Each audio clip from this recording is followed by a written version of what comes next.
Stream servers की जो security है वो डिपेंड करती है आप पे कि आपने जो की स्ट्रीम जो जनरेट की है वो कैसे जनरेट की है। तो उसमें डिफरेंट मेथड्स हैं। जो पॉपुलर मेथड हैं वो यही है कि आप रैंडम नंबर जनरेट जनरेट करें और उनके हर बार जब आप जनरेट करें तो उसके थ्रू आपके यानी कि it will not be predictable कि आपकी की क्या है। ठीक है। तो आपकी सूटेबल की स्ट्रीम जो जनरेट होगी तो it will be good for you. तो रैंडम नंबर जनरेट करने के लिए आपके पास मुख्तलिफ मैकेनिज्म्स हैं। एक जैसा बहुत सारे टाइप्स हैं। एक ट्रू रैंडम नंबर जनरेटर्स होते हैं। ट्रू रैंडम नंबर जनरेटर्स जो होते हैं उनकी खासियत ये होती है कि इनकी आउटपुट जो होती है it can not B reproduced at all. For example अगर आप एक कॉइन 100 मरतबा फ्लिप करते हैं और हर मरतबा जो भी आपकी आउटपुट आती है उसको लिखते जाएं तो आपके पास 100 बिट्स आ गए यानी 0 या 1। तो इवेंचुअली आप क्या होगा कि it will be almost impossible कि कोई और वही सेम कम्बिनेशन जो है ना दोबारा प्रोड्यूस कर सके। और अगर ऐसा कोई कर भी सके तो उसके सक्सेस के चांसेस क्या होगी 1/2 रेज़्ड टू पावर 100 होगी। तो these are very small chances के कोई दूसरा बंदा जब 100 टाइम्स इसको फ्लिप करेगा तो उसको सेम सीक्वेंस ही मिलेगा। सो इस तरह के सीक्वेंसेस ऐसे नंबर्स जो है ना वो जनरेट किए जा सकते हैं फिजिकल प्रोसेस से, जैसे कि flipping of coin, rolling of dice, semiconductor की नॉइस, क्लॉक की jitter in digital clock circuits and radio active decay. तो इम्पोर्टेंट बात यह है कि ट्रू नंबर नंबर जनरेटर्स जो है वो इनकी आउटपुट दोबारा प्रोड्यूस नहीं हो सकती। फिर सूडो रैंडम नंबर जनरेटर्स होते हैं एंड इनको ये ऐसे सीक्वेंस प्रोड्यूस करते हैं जो कि इनिशियली उनके लिए कोई सीड वैल्यू चाहिए होती है। उस सीड वैल्यू की बेस पे आगे रिकर्सिवली हम अगले वाले सीक्वेंस को जनरेट करते हैं। जैसे आपके पास कोई सीड वैल्यू आ गई S0 के, और अब इस S0 को आप आगे वाले तमाम जो सीक्वेंसेस है उसमें S1 जब आप कंप्यूट करेंगे तो वो S0 की बेस पे करेंगे। तो S2 जब कंप्यूट करेंगे तो वो S1 की बेस पे करेंगे, तो सो ऑन। सो आप रिकर्सिवली इसको हर जो जनरेट होने वाली जो सीक्वेंस है उसको नेक्स्ट सीक्वेंस में इनपुट के तौर पे लेके जाते जाएंगे और आपके पास ये रैंडम नंबर जनरेट होता जाएगा, की स्ट्रीम जनरेट होती जाएगी। सो ये इसकी जेनेरिक फॉर्म है। ठीक है। S0 सीड वैल्यू है आपकी जो इनिशियल वैल्यू है, और SI+1 अगर जब आप कर रहे हैं तो उसमें आप क्या करें, A × SI यानी कि इससे इससे पिछले वाला जो सीड थी वो उसको प्लस B जो आपकी की का हिस्सा है, ये भी इंटीजर है, प्लस मोड ऑफ M। सो ये इससे से आप जनरेट करते हैं। आपके पास एक किसी क्लासिकल एग्जांपल जो है वो रैंड का फंक्शन है जो हम आस्की में यूज करते हैं। सो ये रैंडम नंबर जनरेटर्स, अब random number pseudo random number generators के साथ एक और type of random number pseudo random number generators होते हैं जिन्हें क्रिप्टोग्राफिकली सिक्योर CSPRNG कहते हैं। ये भी स्पेशल टाइप ऑफ PRNGs हैं जिनमें कुछ एडिशनल प्रॉपर्टीज होती हैं, जैसे कि एक CSPRNG जो है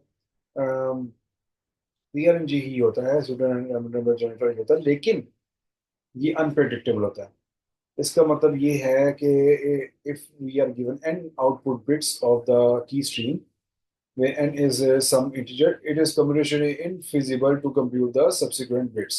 ठीक है। आपके पास जितने भी बिट्स अगर जनरेटेड हैं तो आप उससे सब्सिक्वेंट बिट्स उसकी यानी उससे अगले वाली बिट्स जनरेट नहीं कर सकते। ठीक है, इनफिजिबल हैं वो। तो इसकी exact definition is that given n consecutive bits of key stream, there is no polynomial time algorithm that can predict the next bit Sn+1 which with better than 50% of chances। तो आप 50% chances है कि आप next जो bit produce कर predict कर सकें, वरना otherwise it is not possible कि कोई भी एल्गोरिथम ऐसा एग्जिस्ट नहीं करता जो CSPRNG के थ्रू अगर बिट्स आप जनरेट कर रहे हैं तो वो नेक्स्ट जो ना स्ट्रीम को प्रिडिक्ट कर सके, क्योंकि ये हम की स्ट्रीम जो ना जनरेट करने की कोशिश कर रहे हैं। सो इससे जो इम्पोर्टेंट चीज़ है वो आपने ओटीपी का नाम सुना होगा। तो OTP is actually a very interesting concept which is actually based on these random number generators. तो एक एक यहाँ पे एक अनकंडीशनल सिक्योरिटी की डेफिनेशन है कि एक ऐसा क्रिप्टो सिस्टम इज अनकंडीशनली और inform theoretically secure if it cannot be broken even with the infinite computational resources। आपके पास infinite number of resources भी हो तब भी वो ब्रेक ना हो सके, तो वो अनकंडीशनल सिक्योरिटी होती है। तो वन टाइम पैड की कंडीशंस क्या हैं? ये एक्सट्रीम साइफर है और इसकी बेसिकली तीन कंडीशन है इसमें। कंडीशन नंबर वन ये है कि की स्ट्रीम जो है एस नोड S1 S2 ये जनरेट की जाती है by two random number generator से, ठीक है, TRNG से, यानी कि इसकी आउटपुट कभी भी रिप्रोड्यूस नहीं हो सकती। Okay, key stream is only known to the legitimate communicating party. सिर्फ जिनकी कम्युनिकेशन चाहिए उनको ही नोन होना चाहिए। और every key stream bit SI is only used once, यानी कि ये सिर्फ एक बार जो ना वो बिट जो है वो जो भी आप यूज कर रहे हैं वो यूज होएगी, दोबारा नहीं यूज होनी होगी। इसका मतलब है ये साथ साथ एक्सपायर होती जाएगी। तो this is called one time pad, जिसे आप ओटीपी भी कहते हैं। जैसे आपके मोबाइल पे ओटीपी आता है तो कोई भी ओटीपी दोबारा जो है ना, it should not be repeated at all. अगर वो रिपीट हो जाएगा तो फिर इसका मतलब है आपने इट इज नॉट सिक्योर। तो ये ओटीपी का कॉन्सेप्ट है।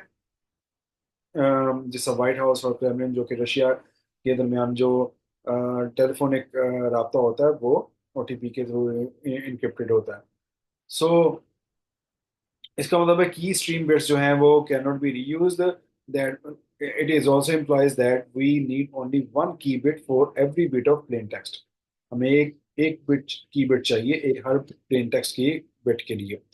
तो इसका मतलब ये है कि हमारी की जो है वो उस वक्त तक ही मौजूद रहेगी जब तक हमारा प्लेन टेक्स्ट होगा। तो ये इसका ड्रॉबैक भी है कि अगर दो लोग आपस में कोई इंफॉर्मेशन शेयर कर रहे हैं जो 1 MB जिसका साइज है और उसमें रैंडम नंबर जनरेट करने पड़े, तो हमें क्विकली बहुत जल्दी हमें 1 MB के लिए भी जो टू रैंडम नंबर जनरेट करने पड़ेंगे, उसके लिए हमें जो कंप्यूटेशन चाहिए होगी उससे हम बहुत जल्दी we will run out of into the limits if this end. So so इसीलिए ओटीपीज जो हैं उनको इन प्रैक्टिस रेयरली यूज किया जाता है। however they give us a great design idea for secure ciphers as well। सो ये था one time pad और टू नंबर जनरेटर से का ताल्लुक।